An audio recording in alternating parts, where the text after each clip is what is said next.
Hello everyone, how are you all? I hope you all are fine and doing good. So ये जो हमारा video है ये actually Bhanwari Devi rape case के ऊपर बेस्ड है। एंड इससे पहले जो हमने वीडियो अपलोड करी थी which was on the topic of combating gender stereotypes, it was written by the D.Y. Chandrachud, who is the chief justice of our India, and also it was presented by the supreme court. तो उसी combating gender stereotypes जो handbook है, उस book के अंदर Bhanwari Devi rape case के incident को जो है एज एन एग्जाम्पल यूज़ किया गया था कि स्टीरियोटाइप्स जो है वो कई बार डिसीजन मेकिंग एंड जजमेंट को जो है वो डिनोट करती है और इन्फ्लुएंस भी करती है। तो इस वजह से हम जो है वो भवरी देवी रेप केस के बारे में अभी थोड़ा सा डीपली इस वीडियो के अंदर जानेंगे कि इसमें कैसे स्टीरियोटाइप जो है वो उसने इन्फ्लुएंस किया था जजमेंट को। साथ ही इसी के साथ भवरी देवी केस जो है इसी के साथ रिलेटेड है द विशाखा जजमेंट। हम इसके भी बारे में बात करेंगे, the Vishakha guidelines, but not in this video. It will have a separate video of Vishakha guidelines.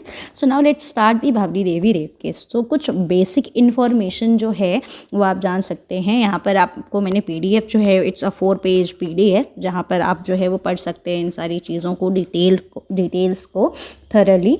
ना अब मैं आपको डिटेल्स दूँ, गाइड करूँ, बताऊँ तो भवरी देवी, उनका जन्म जो है वो 1951 और 52 में हुआ था। एग्जैक्टली ईयर मेंशन नहीं है, बट 1951 या 52 के अराउंड ही उनका बर्थ हुआ था।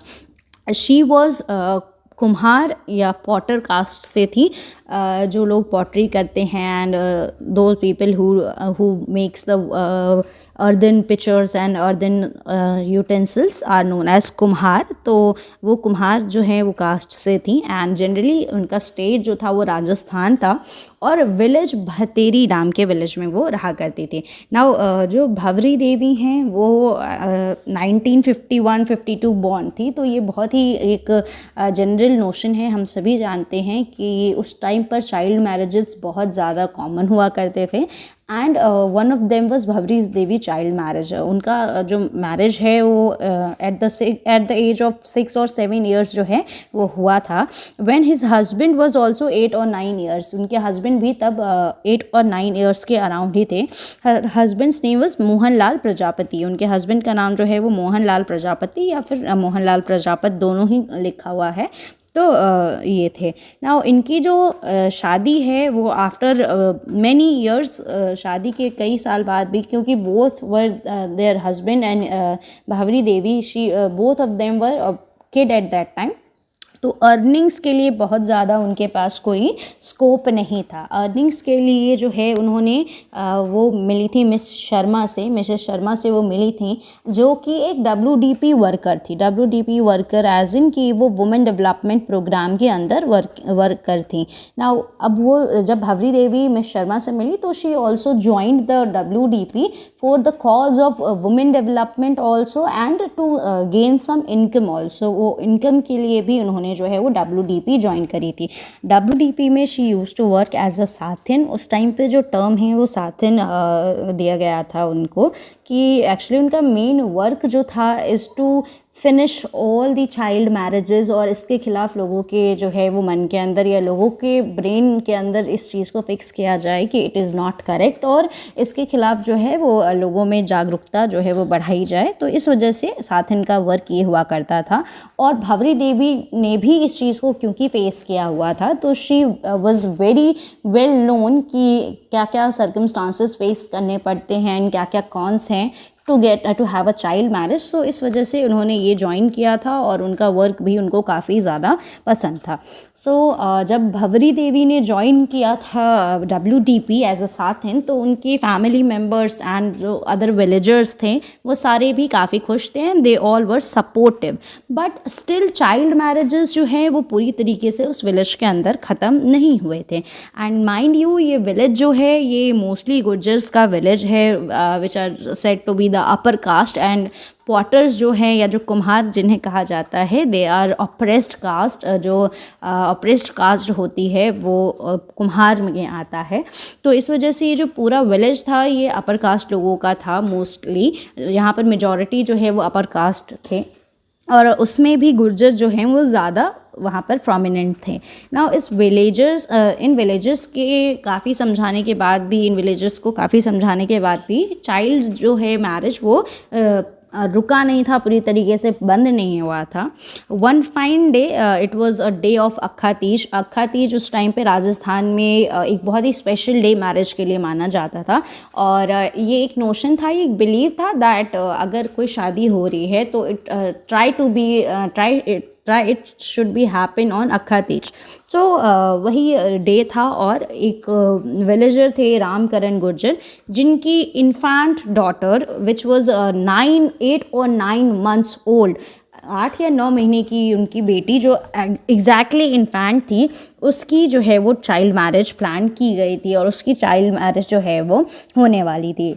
तो जब भवरी देवी ने वहाँ के पुलिस स्टेशन में जाकर के इन्फॉर्म किया, एसडीएम को और इंस्पेक्टर्स को इन्फॉर्म किया, तो जो पुलिस थे वो वहाँ पर लोकेशन पर पहुँची जहाँ पर रिचुअल्स परफॉर्म किए जा रहे थे एंड उन्होंने उसको रोक दिया। हालांकि वो बाद में जो राम कुमार गुर्जर हैं उन्होंने पुलिसमैन्स को ब्राइब किया एंड दे ब्राइब्ड देम, और उन्होंने नेक्स्ट डे ही 22 सितंबर को 1922 में जो है वो उनकी डॉटर का उन्होंने जो है वो मैरिज कंफर्म कर दिया, प्लान कर दिया ना। अब 22 सितंबर 1992 को ही एक और इंसिडेंट ने जो है वो एक और इंसिडेंट हुआ था जिसमें भवरी देवी के साथ रेप हुआ था। Bhavri Devi and her husband was working in their field and suddenly 5 men came, और जिसमें से 2 लोगों ने उसके हस्बैंड को जो है वो काफ़ी पीटा, काफ़ी मारा और उसको अनकॉन्शियस जो है वो कर दिया ना। भवरी देवी जो है वो ये बताती हैं कि 5 लोग जो थे वो राम कुमार गुर्जर और उनकी फैमिली और फ्रेंड्स के ही साथ थे। जैसे कि उन्होंने बताया कि राम सुख Gurjar was the brother of Ramkaran Gurjar, जिनकी अलेजेडली उनके इन्फेंट की शादी, उनके जो बेबी है गर्ल की, उसकी शादी में जो है वो भवरी देवी ने रुकावट डाली थी या उसको होने नहीं दे रही थी।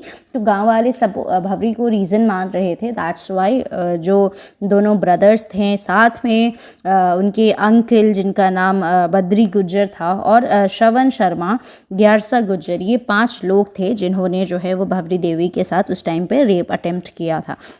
अब जब भवरी देवी जो है उन्होंने काफ़ी टाइम के बाद कंप्लेन फाइल करी, काफ़ी टाइम के बाद उन्होंने सबको बताया। इमीडिएटली उन्होंने इस इंसिडेंट के बारे में किसी को नहीं बताया, since his husband was there, तो उनको इस इंसिडेंट के बारे में पता था, but not other than him, और किसी को भी इस इंसिडेंट के बारे में नहीं पता था। लेटर ऑन उन्होंने कंप्लेन फाइल करी with the help of Mrs Sharma, जो कि जो WDP में जिनकी वजह से जो है वो भवरी देवी ने एंट्री ली थी। तो with the help of her she filed FIR against the 5 person, और जो 5 अलेजेड लोग थे, एक्यूजेशन जो एक्यूटेड थे, उनके ऊपर एक्यूजेशन भवरी देवी ने फाइल करी। नाउ भवरी देवी जो है वो एक्यूजेशन फाइल करने के बाद there is a law in India that अगर कोई रेप हुआ है तो उसके लिए पहले उसके कन्फर्मेशन के लिए एक मेडिकल टेस्ट होता है which confirms that the rape took place। अब मेडिकल टेस्ट जो है वो विदिन 24 आवर्स होना चाहिए in order to proof it the best. लेकिन भवरी देवी का मेडिकल टेस्ट जो है वो आफ्टर 52 आवर्स हुआ था। And because of many reasons, क्योंकि जिस हॉस्पिटल में जयपुर के भवरी देवी गई थी मेडिकल टेस्ट करवाने, वहाँ पर कोई भी फीमेल डॉक्टर प्रेजेंट नहीं थी। मेल डॉक्टर्स ने कम्प्लीटली डिनायल दिया एंड उन्होंने फिर जब नेक्स्ट हॉस्पिटल में वो विज़िट करी तो उन लोगों ने मना इस वजह से कर दिया कि मजिस्ट्रेट का ऑर्डर नहीं था। Now magistrates order, because magistrate की वर्किंग आवर फिनिश हो चुकी थी, तो मजिस्ट्रेट ने कोई भी कॉल पिक नहीं किया था and there was no allowance to do the medical test, कोई भी अलाउंस नहीं था मेडिकल टेस्ट करने के लिए। So because of these things जो भवरी देवी का मेडिकल टेस्ट है वो आफ्टर 52 आवर्स जो है वो कंफर्म किया गया था, जिसमें 5 सीमेंस पाए गए थे ऑन द लहंगा, जो कि उनका स्कर्ट था जो राजस्थानी ट्रेडिशनल वेयर है, उसके ऊपर 5 सीमेंस सैंपल जो है वो पाए गए थे। और 5 सीमेन सैंपल को बाद में टेस्ट भी किया गया था। साथ में ही इधर जो 5 अक्यूज्ड पर्सन्स थे, जो 5 अक्यूज्ड मेन थे, उनके साथ एक काफ़ी बड़े एमएलए, उस वक्त के राजस्थान के काफ़ी बड़े लोकल एमएलए धनराज मीना, उन्होंने हेल्प करी थी उन 5 एक्यूटेड पर्सन्स की by hiring a lawyer called Purohit. कोई लॉयर हायर किया उन्होंने पुरोहित नाम से, और उनकी हेल्प करी थी ताकि वो केस जो है वो जीत सकें। ना धनराज मीना क्योंकि काफ़ी इन्फ्लुएंशियल पर्सन थे, काफ़ी ज़्यादा उनका इन्फ्लुएंस था, तो जो केस है वो काफ़ी टाइम स्ट्रेच हुआ था और बहुत ज़्यादा लोकल लोगों की न्यूज़ ध्यान में भी नहीं आया था। बट एक बहुत ही डेली लोकल न्यूज़पेपर जो राजस्थान पत्रिका करके थी, इंसिडेंट के 3 दिन बाद ऑन 25 सितंबर 1992 इस इंसिडेंट को राजस्थान पत्रिका ने पब्लिश किया अपने न्यूज़पेपर में, और काफ़ी टाइम बाद काफ़ी 10-15-20 दिन के बाद जो है वो बाकी अदर न्यूज़पेपर्स लाइक हिंदी डेलीज़ और नेशनल डेलीज़, उन्होंने जो है वो 2 और 3 अक्टूबर को ये न्यूज़ जो है वो पब्लिश करी थी। जो भंवरी देवी थी, ये केसेस सारे ऑनगोइंग थे। भंवरी देवी को मॉनेटरी कंपनसेशन भी दिया जा रहा था फ्रॉम द अक्यूज्ड ग्रुप। जो अक्यूज्ड ग्रुप थे उन्होंने भंवरी देवी को कंपनसेट करने की भी कोशिश करी थी, पैसे भी देने की कोशिश करी थी ताकि वो केस जो है वो क्लोज़ हो सके, but Bhanwari Devi refused to do so, और इस वजह से उनकी फैमिली भी काफ़ी उनसे अपसेट हो गई थी, और उनकी फैमिली जो है उन्होंने रिफ्यूज़ कर दिया था भंवरी देवी को, एक्सेप्ट करना बंद कर दिया था भंवरी देवी को, क्योंकि Bhanwari Devi refuse the monetary compensation from the accused group. Now अब टाइम जो है वो आता है जजमेंट का। After a so long period of time the judgment came, और माइंड यू यहाँ पर राजस्थान के हाई कोर्ट में जजमेंट जो है वो सबसे लास्ट में दिया गया था। पहले सेशन कोर्ट में, जैसा कि प्रोसीजर है, सबसे पहले सेशन कोर्ट में जो है वो जजमेंट देने के लिए फाइल जो है, जो एफआईआर है वो पास की गई थी। नाउ जो सेशन कोर्ट है उसके अंदर 5 जजेस जो है उन्होंने इस केस को ड्रॉप कर दिया, इस केस को छोड़ दिया, एंड जो 6th जज था, they ordered in the favour of these accused person.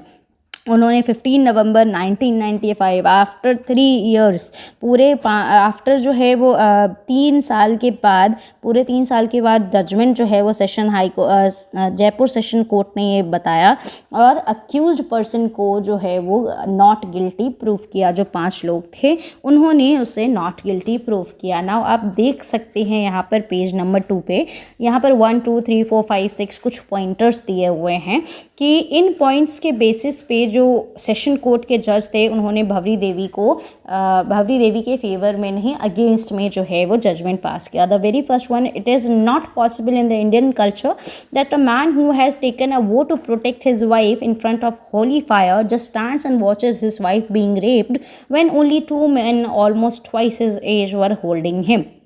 यहाँ पर सबसे पहला जो स्टेटमेंट है वो ये पास किया गया कि कोई भी हस्बैंड जो है अपनी वाइफ को रेप होते हुए नहीं देख सकता है, जब जिसके साथ उसने जो है वो 7 फेरे लिए हैं according to the Indian tradition and according to the Hindu marriage act. तो कोई भी हस्बैंड जो है वो अपनी वाइफ को रेप होते हुए नहीं देख सकता है, जबकि उसको सिर्फ 2 लोगों ने पकड़ा था जो उसकी एज के ट्वाइस थे।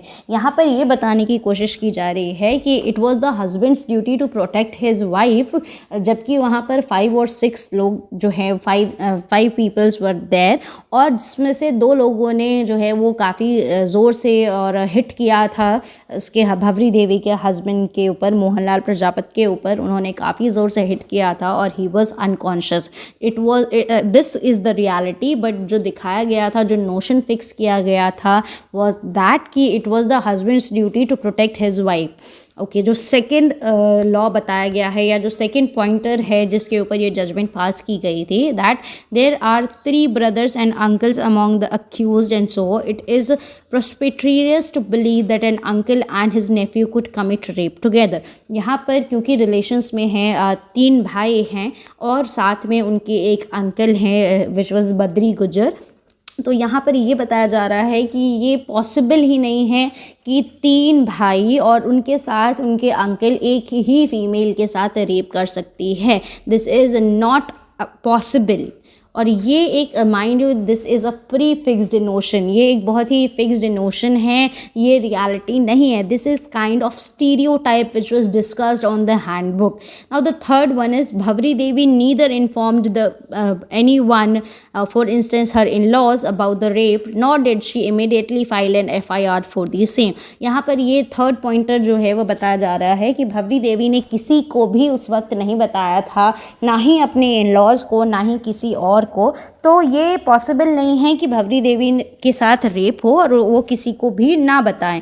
तो यहाँ पर आप मैंने एक हैंडबुक के 2 पेजेस अटैच किए हुए हैं जिसमें आप देख सकते हैं कि लिखा हुआ है women who are sexually assaulted और raped by man complain about the injustice immediately, if they complain after a time they are lying.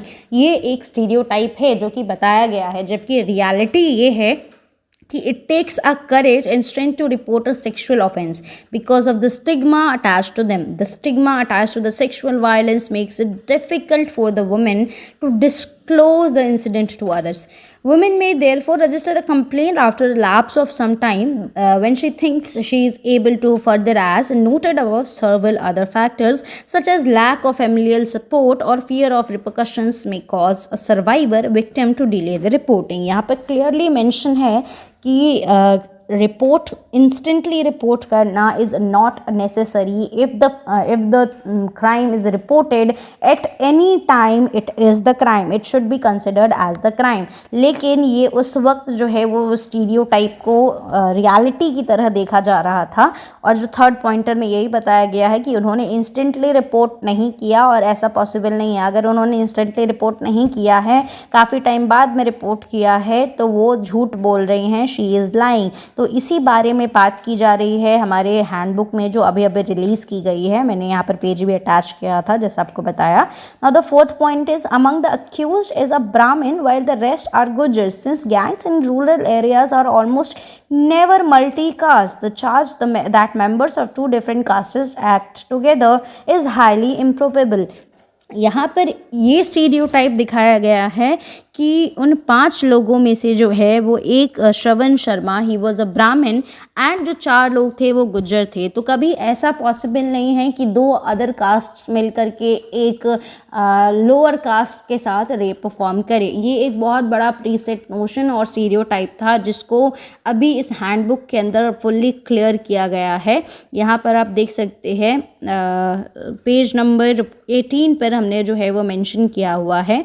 Women who are sexually assaulted or raped by men cry incessantly and are depressed or suicidal. If a woman's behavior does not conform to this would she is lying about having been raped.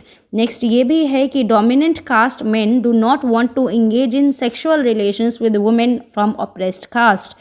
Therefore, any allegations of sexual assault or rape by any oppressed caste woman against a dominant caste is false. Clearly यहाँ पर ये state किया गया है कि अगर कोई women के साथ कोई अप्रेस्ड कास्ट वुमेन के साथ कोई डोमिनेंट कास्ट मैन अगर रेप परफॉर्म करता है तो ये पॉसिबल नहीं है, बिकॉज ही और he would not want to engage with a lower caste girl या फिर लोअर कास्ट वुमेन. जबकि रियलिटी बिल्कुल भी ये नहीं है. रेप और सेक्सुअल वायलेंस जो है वो किसी भी कास्ट के अंदर, whether they are dominant caste और अप्रेस्ड कास्ट, ये हो सकता है.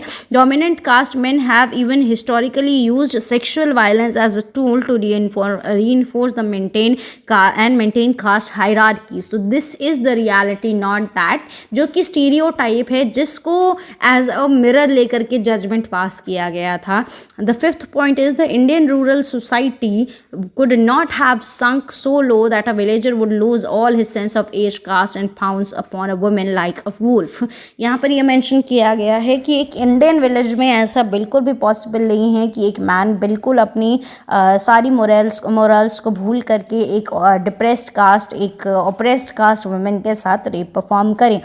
This is fully a stereotype. The sixth part is, since Bhavri Devi is a Dalit woman and all the accused men belong to upper caste, it is ludicrous to believe that the latter would ignore the caste hierarchy and put themselves at the risk of being polluted by coming in contact with the former, let alone rape her.